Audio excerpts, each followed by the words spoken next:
Before we get into the reaction, I'd like to quickly read this. I know this won't apply to many of you and your support is truly seen and appreciated, but even though I see myself as a tolerant and kind person, enough is enough and I feel the need to say it aloud and hopefully for the last time before we finish this journey together. For the last few months I've barely made it a day at a time without getting comments or messages, sometimes on irrelevant videos or on my personal social media accounts, demanding more Buffyverse reactions at a quicker pace and accusations that sometimes going over a week without posting means I no longer care about the shows. There's innocently asking a question, and then there's harassment in which I get nervous checking comments on any of my videos, because more often than not, those kinds of messages will be there.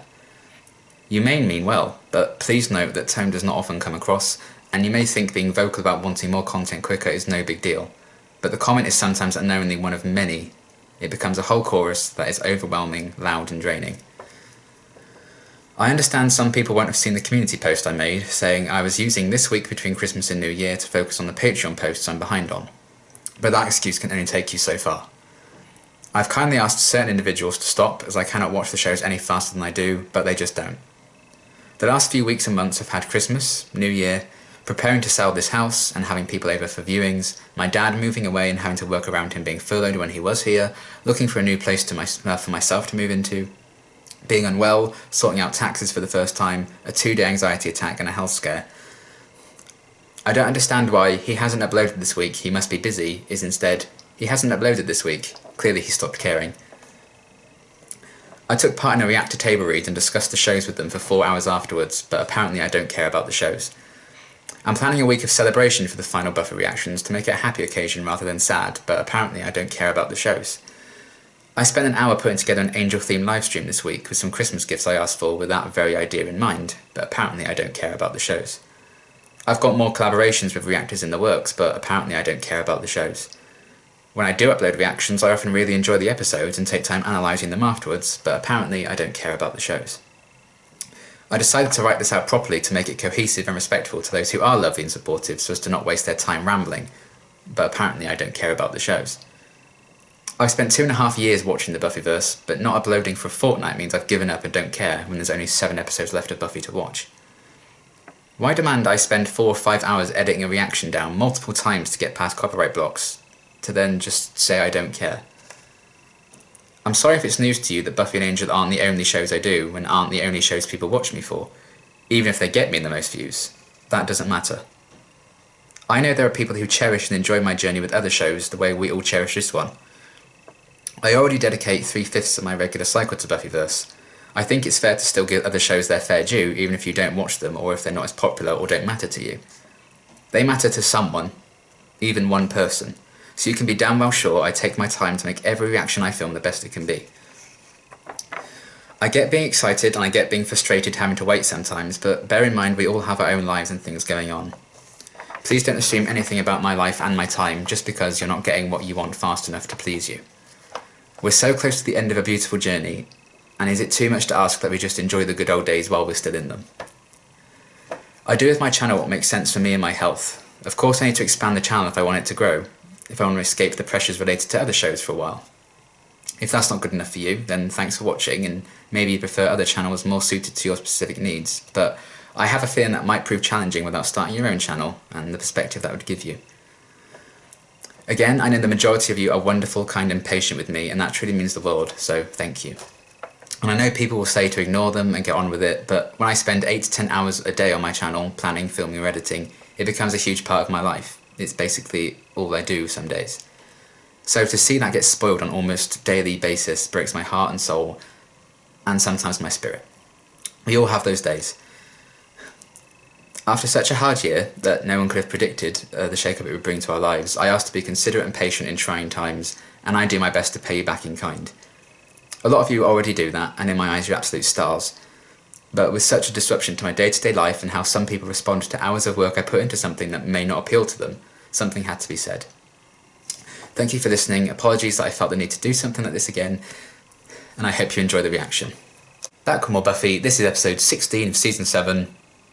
And Happy New Year, everyone who watches Buffy reactions. I actually thought it was Angel we were carrying on with next, but I checked the Slayer Live guide and we're back into Buffy, which is very exciting. Getting close to the end, obviously, and last episode I think we had a lot of tension kind of running about with everyone, and things were kind of escalating a bit. Obviously one of the potentials took their own life, and the first continued to be little shits.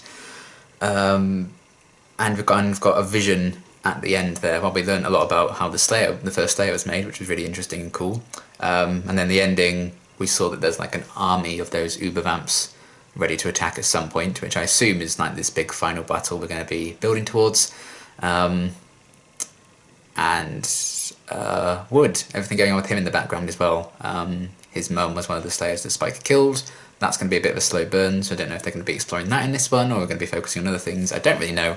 But either way, I am continuing to really enjoy this season a lot so far, as we build closer and closer to the conclusion. I think you did get a sense of that in the last episode, that, you know, okay, things are coming to an end now, because those guys were saying, you know, oh, you're going to be the last protector of the Hellmouth or something like that. So shit's going to go down, basically. And things aren't in the best of situations right now, so I'm intrigued to see how they continue to explore that, what's going to happen next. So let's get into it.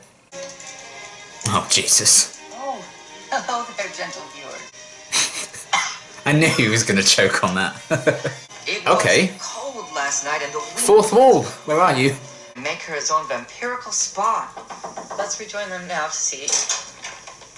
For God's sakes, Andrew. Aw. You've been in here for 30 minutes. What are you doing? Educating. Well, why can't you just masturbate like the rest of us? He might have done that too. Distracting. I'll cut the footage together. He's like making a documentary or something. I was gonna interview you later today, because, you know, Mhm. your unique perspective on the whole thing. Give it editorial balance and glamour. Balance is important. This is exactly the kind of thing I used to do when I was Now, little. there's this thing in the basement of the I remember me and my house sister, like, called the Seal of presenting the news to our granddad. Jantelthar, the man who is the heart of the Slayer machine. Yeah? Haha! It's a good time to do some introductions, don't you, gentle viewers? I'm Amanda, and I grew up right No, not you, sweetheart. Aww. Oh, You've Jesus already Christ. met Buffy. She's beautiful. Lion's heart, and Buffy and Spike have some kind of history. You can feel the heat between them, although technically as a vampire, he's room temperature. Am I drunk? What the fuck is in this? I like the cuts to like how he sees it versus what it actually is. This is about war. What is it good for? You see, I was once a supervillain. Thus the It's one word for it. Good looking and smart too. Yeah. One was cool. I think he would want Rowan to say that about him. I once had my own personal encounter with Dark Willow. Jonathan. Andrew. Pop him! Okay. Didn't see that coming. Uh-oh. Uh-oh, indeed. Shy girl, don't do this. Oh. You knew I was there. Yeah. Is it the same thing You noticed me. from season 1? It's okay. I feel like I'm gonna explode. Hey, I can help. You just need to relax, you know. Maybe one of you guys could give him a foot rub? What? Something bad is going on. Oh, is that right? Oh, you're hurt. Is it the Hellmouth kind of affecting things? Wow. Slowly, I may be concussed here. I've seen all these things before, just not all at once. Yeah. So, what, it's like hell's a busting out all over? Exactly. So what's the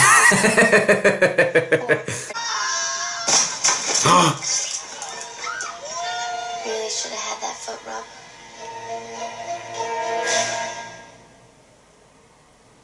Ew. Well, that bit's not cool, Here's something buddy. you're going to be interested in, gentle viewers. Look at the fine work Xander did on replacing that window sash. You can't even tell it's new. It blends in so well. He's extraordinary. He's really complimenting Xander's wood there, wasn't he? This is Xander and Anya interview number 1 for Buffy, a Slayer of Uh-oh. Vampires. That's what you're calling it? You won't get anything out of them. They'll never tell. I understand that exactly 1 year ago today you left Anya at the altar. Any comment on that?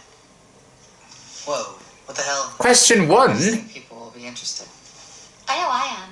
Of course he doesn't think it was the right thing to do. It was the right thing to do. What? Interesting. It's the right thing to do Look, in I advance. married you. I don't know why any of you should trust each other. You've all been evil at some point, right? No, that's not true. I mean, yeah, well, I had a bad patch, but I've never been. Evil is what evil does. And Yeah, I feel like Willow's the only one who's been, like, evil. It was that vampire. Screwing that vampire. You filthy whore! Excuse me? Robin, I think I have a pretty good idea who we should talk to. Yeah? Who's that? The guy that fed it his first drop of blood. Yeah. God, I hope that's not a student. That pig stood out and about. Can't believe that's been eaten by a demon by now. The light was kind of behind you. Oh, right. Well, this better then? I still love you. I always will. I just don't know if that means anything for us anymore. Well, I love you too. Oh. I don't know if that means anything either. It should. You were willing to stand up to danger even when your hands had no weapons. You were ready to protect me with your life. Wow. I guess we fit together pretty good. Oh my god. Getting caught up in his story. Find anyone out there like you. Appreciating the art.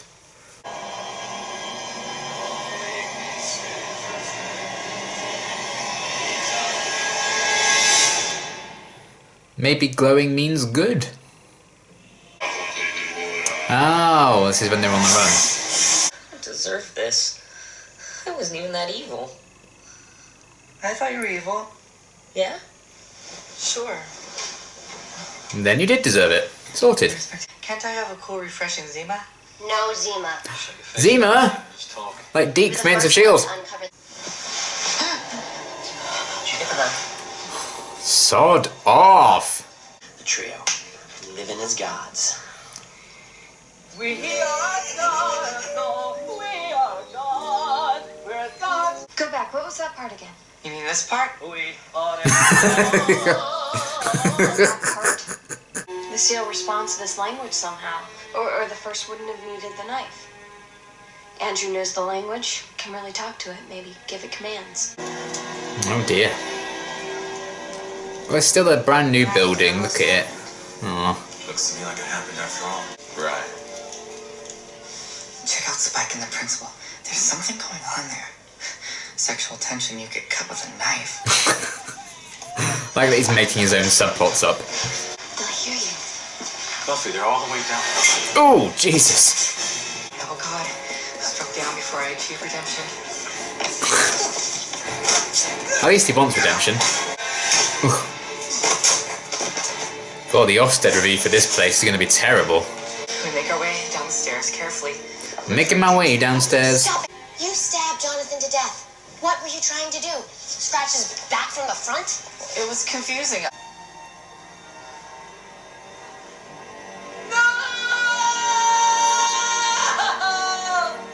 See, I'm a man trapped by circumstances into paying for a crime I didn't even... Talk about an unreliable narrator.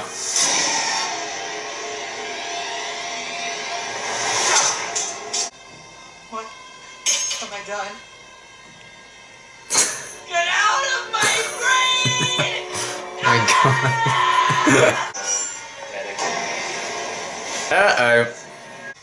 Oh, shit, okay.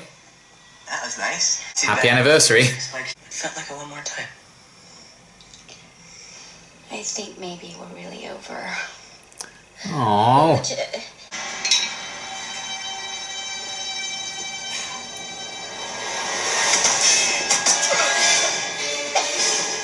That was close. She fights like fighting is her life.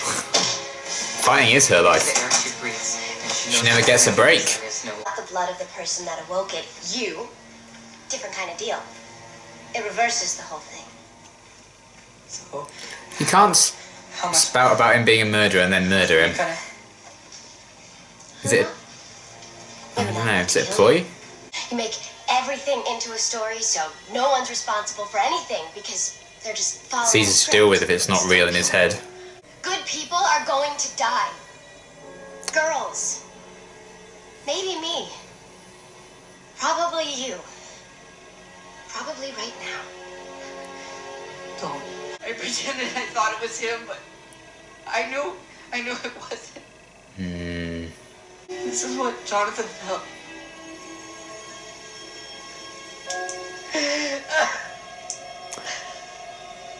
Will the tears do something? Sorry, I had to.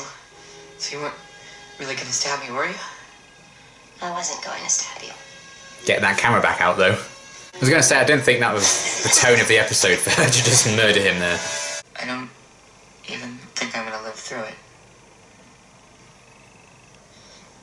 That's probably the way it should be. Damn.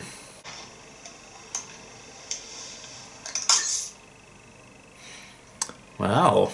Stressed out boy. That's me. Okay, I really enjoyed this episode. I thought it was a well-placed episode in the season, I would say. You know, things got very heavy in the last one. There was a lot going on. There's a lot of tension. So to have, I don't want to say a fully light-hearted one, but a kind of more light-hearted, comical-esque one, I think was good. And I liked the focus on Andrew, and I can't believe I'm saying that. I liked how they kind of highlighted him as a character, and he became an unreliable narrator for most of the episode, and when he was like inserting himself into all these like different scenarios and stuff. But by the end, there was a lot of raw honesty to him, and that kind of, as the episode went on, you know, and he kind of had to face the reality about what he'd done and everything with that. Kind of the truth just kind of peeled out, and it ended with that shot of him kind of not being able to finish what he was going to say and just turning off the camera, because even he kind of lost that spark and that interest in his idea to like make this film and everything then, as the reality of what may or may not happen like is really going to hit home. So I loved everything with that. I thought it was a really unique, different kind of idea, because you know, we spend a lot of episodes just like, well, this is who the characters are, this is how they're presented, let's have fun. So to spend an episode where it's seeing all these characters through like a different lens, because we're seeing them through Andrew's eyes, and they may be presented differently, I thought was a cool way of changing things up a bit. And I imagine they had a lot of fun doing like the slow motion scenes or the sequences with the trio when they were all like in the garden or whatever it was, like pretending to be gods. Those kind of moments I thought they were very well kind of spaced out and sporadic. I don't think it would have worked if that had been the entire episode kind of about that. I think that would have come across as a bit gimmicky and not good, because Fear the Walking Dead's done that with 2 of their episodes in season 5. It's basically all that kind of style, and oh god. But they did like split it up with some like proper, here's what's happening in here and now, and we had the Xander and Anya kind of subplot with them. You know, we had a bit with Buffy and Principal Wood as well. So we kind of, it wasn't all about what Andrew's filming, what he's thinking about the situation. It was, you know, the majority of the episode, and I think they spread that about very well, I think, in terms of what they focused on and when they could split things up at times. She wouldn't want that getting too tiresome, I think, and I think they did a great job of not allowing that to be the case. I could see a lot of people maybe hating this concept for an episode and maybe not enjoying it for that reason, but for me personally, I thought it was really interesting. And just to see how someone who was kind of, you know, one of the villains of last season, how far he's kind of come in his journey. And at first I was annoyed because we had a really great scene with him earlier in the season, when he was confronting the First, and he's like, you know, you're not in control of me anymore, I'm on Buffy's side now, when this is all over, you know, I'm going to hand myself in and go to jail and do my time. And then this one he was like, you know, I didn't actually kill Jonathan, you know, they made me do it, I wasn't in control. And I was like, you've already owned up to your actions, why are we going backwards? That was a bit annoying, because that felt very much like what they did with the trio in season 6 for me. It kept us going back and forth, and not really developing, which was frustrating. But then the ending happened and they kind of circled back around to it, and Buffy was like, listen, you need to get a grip, you did these things, and then Andrew owned up to that, and the tears kind of stopped the pool. I like that kind of holding that twist that it wasn't the blood. So I thought it was weird, like, there's no way Buffy's actually going to kill him. Not when she just, like, lectured him and lauded him for being a murderer on the way down to that basement. And because the episode had been so lighthearted up till now, it would have been quite something if it had ended quite that way, if she just, like, mercilessly and coldly killed him. But I don't think that's quite who Buffy is. So it made sense that it was actually all a big trick. And straight afterwards, she was like, I'm sorry I had to do that. But I think Andrew understood that may have been what it took. And it sorted things out for now. But I did enjoy the focus on that escalation of, you know, the Hellmouths causing more and more things to go wrong. So they had to, like, deal with that thing and seal that back up. And that could potentially stop the Uber Vampire Army coming out as well.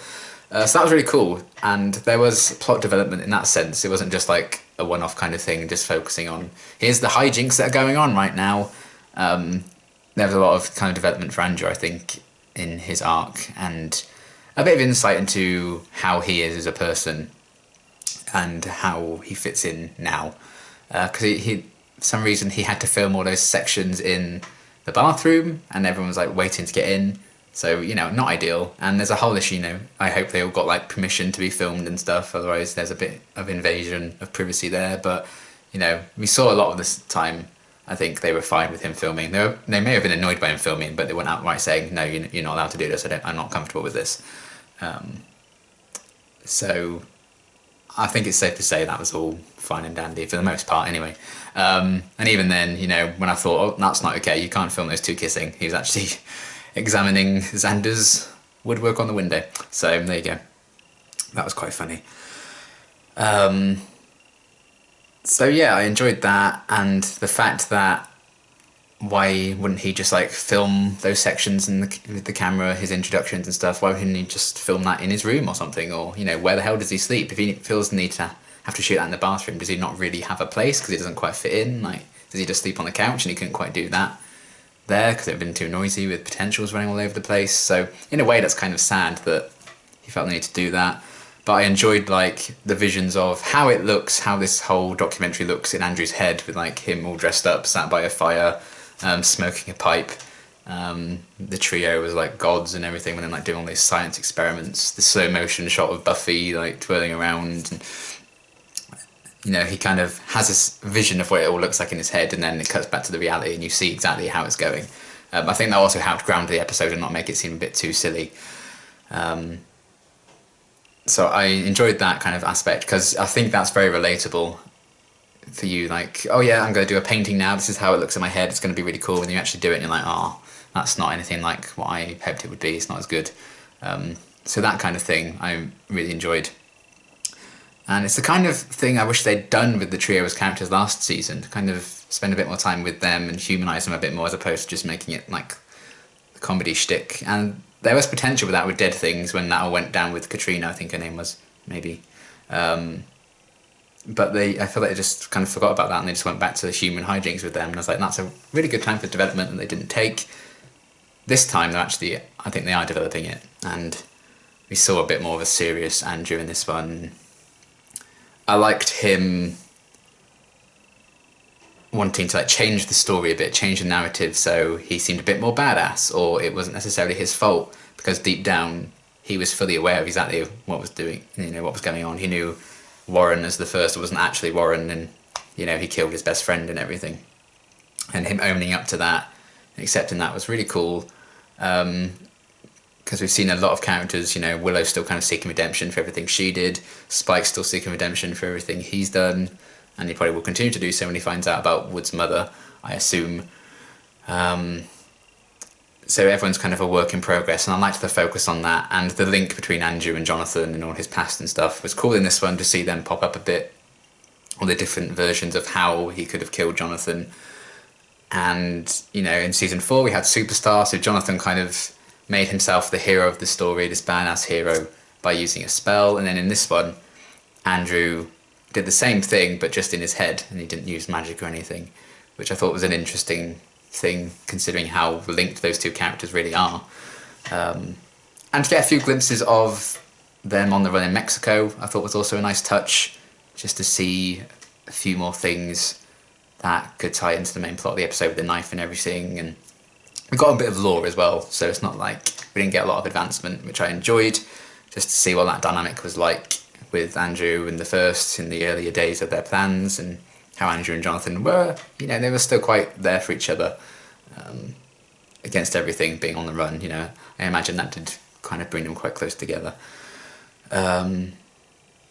So yeah, I thought that was a really interesting kind of exploration of how far Andrew's come, and how kind of sad it kind of is for him, really. How things have turned out for him, he doesn't really have that many friends now, and he's kind of a bit left in the lurch, but he has this passion project, and I think he just wanted to make himself busy, he wanted to make himself seem like he's doing something, and that's why he's justifying it like, people can look back on this in the future and there should be documents of what the Slayer's doing. So that's his contribution to things. If people won't let him contribute, he needs to make one up for himself because he wants to be useful. And that's why I think Warren really got in his head last season, because he always made him feel useful. He was like, oh, Jonathan's the weak link in this trio. He always made up Andrew to be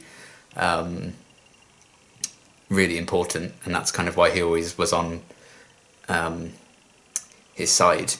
So to get a glimpse of that, even after Warren's gone, was interesting, because he's trying to do that for himself now. But I think since he doesn't have those darker influences around him, and he's got some decent influences around him now, I think Andrew's on a better path. So I enjoyed that.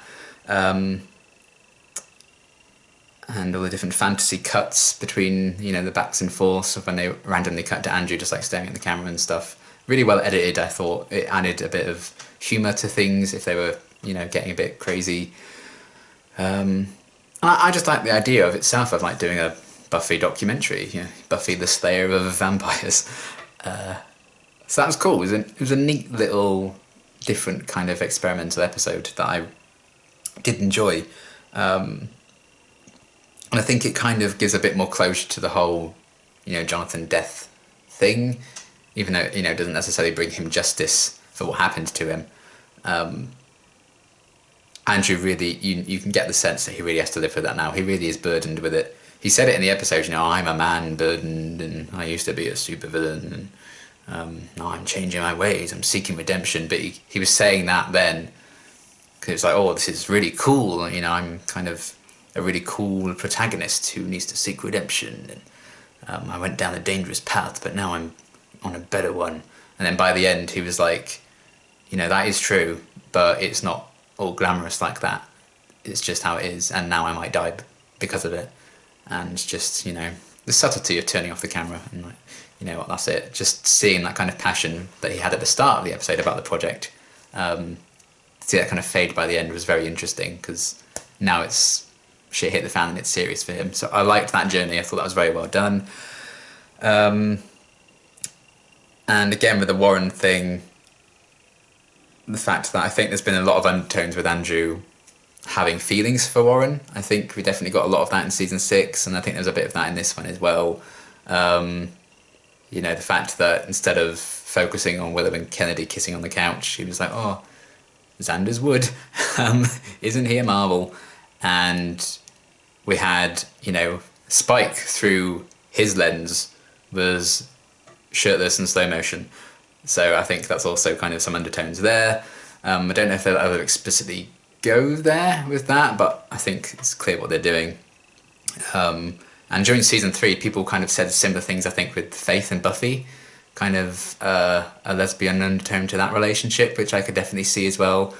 I think there's an element of that to Andrew's character that I don't know how much further they'll explore it, but it's definitely present. So not full representation, I guess, but something.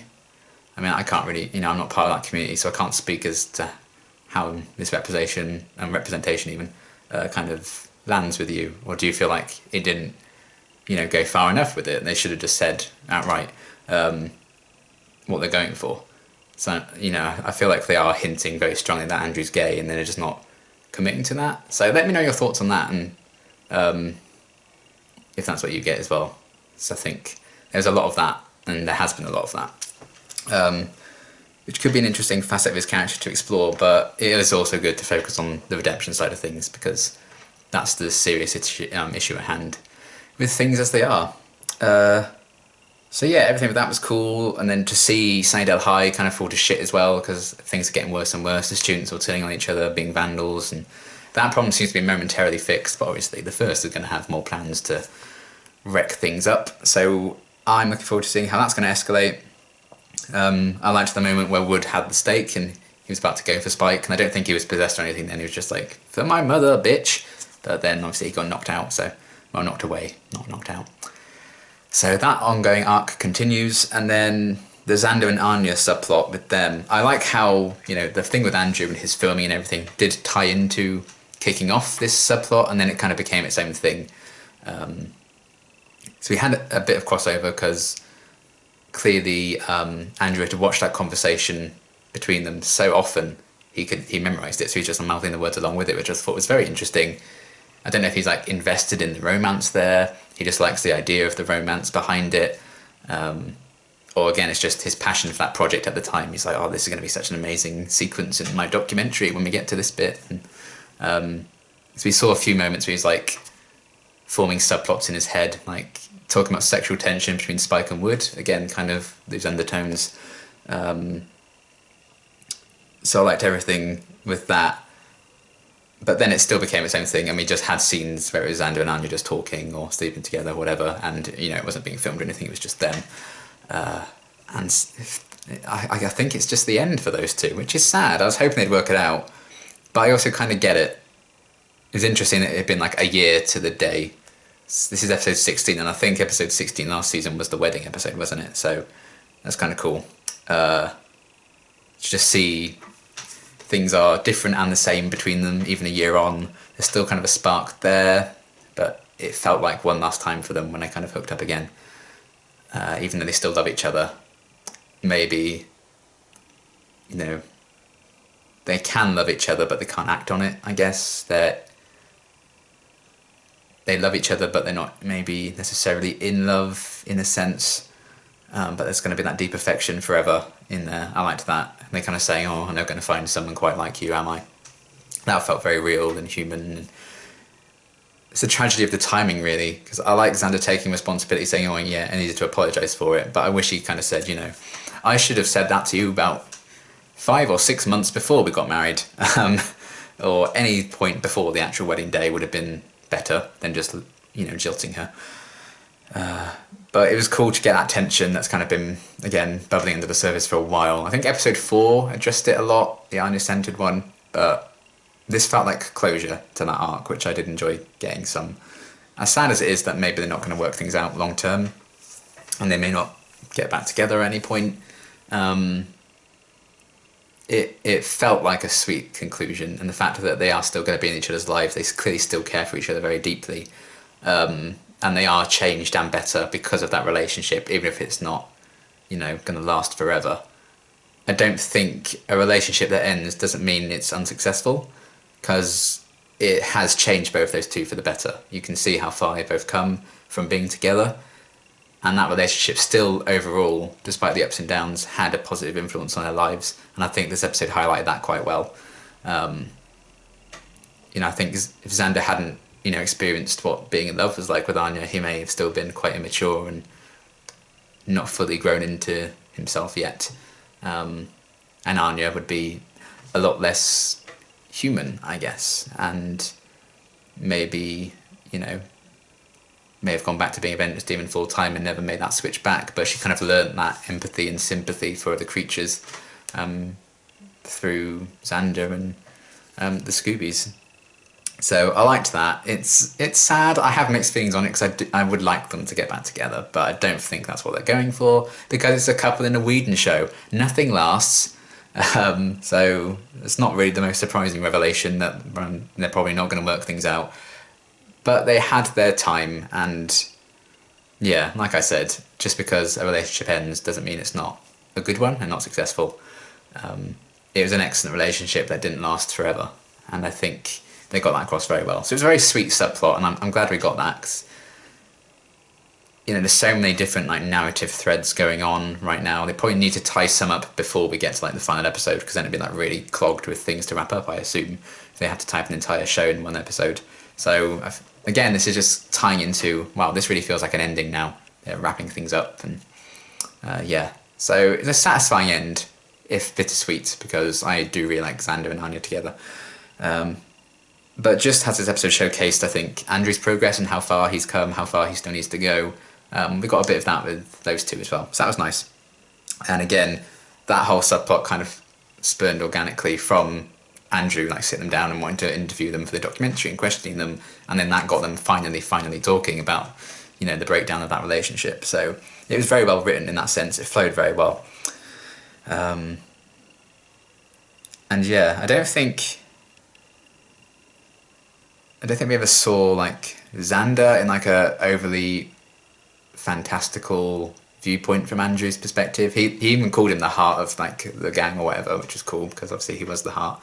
And we got a glimpse of Anya in like the slow motion wind blowing through her hair bit, but a lot more of that was dominated by the other characters, I think. So it was like for Xander and Anya, you know, this isn't part of Andrew's fantasy or anything. This is just them. This is their real kind of truth that they have to deal with, and that's why I think you felt a real separation from their two and their subplot to the main kind of thing of the episode with Andrew's documentary.